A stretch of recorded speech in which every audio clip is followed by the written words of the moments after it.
Hi hello ನಮಸ್ತೆ welcome to Saksham Media YouTube channel. ಇದೀಗ 10ನೇ ವಾರದ ಎಲಿಮಿನೇಷನ್ ಪ್ರಕ್ರಿಯೆಯಲ್ಲಿ ಇದೀಗ 6 ಜನ ನಾಮಿನೇಟ್ ಆಗಿದ್ದಾರೆ. ಇನ್ನು 6 ಜನದಲ್ಲಿ ಈ ವಾರ ಬಿಗ್ ಬಾಸ್ನ ಮನೆಯಿಂದ ಯಾರು ಆಚೆ ಬರಲಿದ್ದಾರೆ ಎಂಬ ಮಾಹಿತಿಯನ್ನು ಈ ಒಂದು ವಿಡಿಯೋದಲ್ಲಿ ತಿಳಿಸ್ಕೊಡ್ತೀನಿ. ಸೊ ವಿಡಿಯೋನ ಎಲ್ಲಿಯೂ ಕೂಡ ಸ್ಕಿಪ್ ಮಾಡ್ದಂತೆ ನೀವು ಪೂರ್ತಿಯಾಗಿ ನೋಡಿ, ಹಾಗೂ ಚಾನಲನ್ನು ಇನ್ನೂ ಕೂಡ ಸಬ್ಸ್ಕ್ರೈಬ್ ಮಾಡ್ಕೊಂಡಿಲ್ಲ ಅಂತಂದರೆ ಈ ಕೂಡಲೇ ಎಲ್ಲರೂ ಸಬ್ಸ್ಕ್ರೈಬ್ ಮಾಡ್ಕೊಳ್ಳಿ. ಸೊ ಈ ವಾರದ ನಾಮಿನೇಷನ್ ಪ್ರಕ್ರಿಯೆಯು ಕೂಡ ಮುಗಿದಿದೆ. ಇನ್ನು ಈ ವಾರದ ನಾಮಿನೇಷನ್ ಪ್ರಕ್ರಿಯೆ ಸ್ವಲ್ಪ ಡಿಫ್ರೆಂಟ್ ಆಗಿತ್ತು. ಸೊ ಅದರಂತೆ ಈ ವಾರ ಬಂದ್ಬಿಟ್ಟು 6 ಜನ ನಾಮಿನೇಟ್ ಆಗಿದ್ದಾರೆ. ಇನ್ನು 6 ಜನದಲ್ಲಿ 2 ಕಂಟೆಸ್ಟೆಂಟ್ಗಳ ಹೆಸರು ತುಂಬಾ ಕೇಳಿ ಬರ್ತಾ ಇದೆ.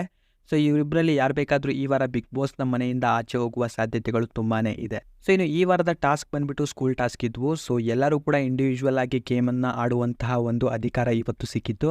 ಸೊ ಇದೀಗ ಒಬ್ಬೊಬ್ಬರಾಗಿ ಸ್ಟೂಡೆಂಟ್ ಆಗಿ ಆ್ಯಂಡ್ ಟೀಚರ್ ಆಗಿ ಇದೀಗ ತಮ್ಮ ಒಂದು ಸಾಮರ್ಥ್ಯವನ್ನು ಇಲ್ಲಿ ತೋರಿಸುವಂತಹ ಒಂದು ಇದೀಗ ಅಧಿಕಾರವೊಂದನ್ನು ಬಿಗ್ ಬಾಸ್ ಇಲ್ಲಿ ನೀಡಲಾಗಿದೆ. ಸೊ ಪ್ರತಿಯೊಬ್ಬರು ಕೂಡ ತಮ್ಮ ಒಂದು ಸಾಮರ್ಥ್ಯವನ್ನು ತೋರಿಸುವಂತಹ ಟಾಸ್ಕ್ ಒಂದನ್ನು ಬಿಗ್ ಬಾಸ್ ಇಲ್ಲಿ ನೀಡಲಾಗಿದೆ.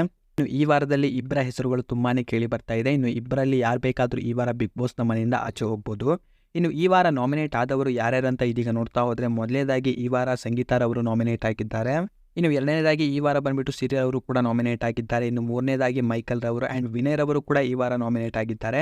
ಇದರ ಜೊತೆಗೆ ಇದೀಗ ಪವಿ ಆ್ಯಂಡ್ ಪ್ರತಾಪ್ ರವರು ಕೂಡ ಈ ವಾರ ನಾಮಿನೇಟ್ ಆಗಿದ್ದಾರೆ. ಸೊ ಒಟ್ಟಾರೆಯಾಗಿ ಈ ವಾರ ಬಂದ್ಬಿಟ್ಟು 6 ಜನ ನಾಮಿನೇಟ್ ಆಗಿದ್ದಾರೆ. ಇನ್ನು 6 ಜನದಲ್ಲಿ ಈ ವಾರ ಯಾರು ಬಿಗ್ ಬಾಸ್ನ ಮನೆಯಿಂದ ಆಚೆ ಹೋಗ್ತಾರೆ ಎಂಬುದನ್ನು ಇದೀಗ ನೋಡ್ತಾ ಹೋದರೆ, ಸೊ 2 ಕಂಟೆಸ್ಟೆಂಟ್ಗಳ ಹೆಸರು ಇದೀಗ ತುಂಬಾ ಕೇಳಿ ಬರ್ತಾ ಇದೆ. ಸೊ ಡೇಂಜರ್ ಝೋನಲ್ಲಿ ಇದ್ದವರು ಯಾರ್ಯಾರು ಅಂತ ಇದೀಗ ನೋಡ್ತಾ ಹೋದರೆ, ಪವಿ, ಪೂವಪ್ಪ ಆ್ಯಂಡ್ ಸಿರಿಲ್ ಅವರು ಈ ವಾರ ಡೇಂಜರ್ ಝೋನಲ್ಲಿ ಇದ್ದಾರೆ. ಸೊ ಇವರಿಬ್ಬರಲ್ಲಿ ಈ ವಾರ ಬಿಗ್ ಬಾಸ್ನ ಮನೆಯಿಂದ ಯಾರು ಬೇಕಾದರೂ ಆಚೆ ಹೋಗ್ಬೋದು. ಸೊ ಇನ್ನು ಕೆಲವೊಂದು ಮಾಹಿತಿಗಳ ಪ್ರಕಾರ ಈ ವಾರ ಪವಿ, ಪೂವಪ್ಪರವರು ಮನೆಯಿಂದ ಆಚೆ ಹೋಗ್ಬೋದು ಎಂಬ ಮಾಹಿತಿಗಳು ಕೇಳಿ ಬರ್ತಾ ಇದೆ. ಇನ್ನು ನಿಮ್ಮ ಪ್ರಕಾರ ಈ ವಾರ ಬಿಗ್ ಬಾಸ್ನ ಮನೆಯಿಂದ ಯಾರು ಆಚೆ ಬರಬೇಕು ಎಂಬುದನ್ನು ಪ್ರತಿಯೊಬ್ಬರು ಕಾಮೆಂಟ್ ಬಾಕ್ಸ್ನಲ್ಲಿ ತಪ್ಪದೆ ಕಾಮೆಂಟ್ ಮಾಡಿ ತಿಳಿಸಿ. ಜೊತೆಗೆ ಈ ಒಂದು ವಿಡಿಯೋವನ್ನು ನೀವು ಲೈಕ್ ಮಾಡಿ, ಹಾಗೂ ಚಾನಲನ್ನು ಇನ್ನೂ ಕೂಡ ಸಬ್ಸ್ಕ್ರೈಬ್ ಮಾಡ್ಕೊಂಡಿಲ್ಲ ಅಂತಂದರೆ ಈ ಕೂಡಲೇ ಎಲ್ಲರೂ ಸಬ್ಸ್ಕ್ರೈಬ್ ಮಾಡ್ಕೊಳ್ಳಿ.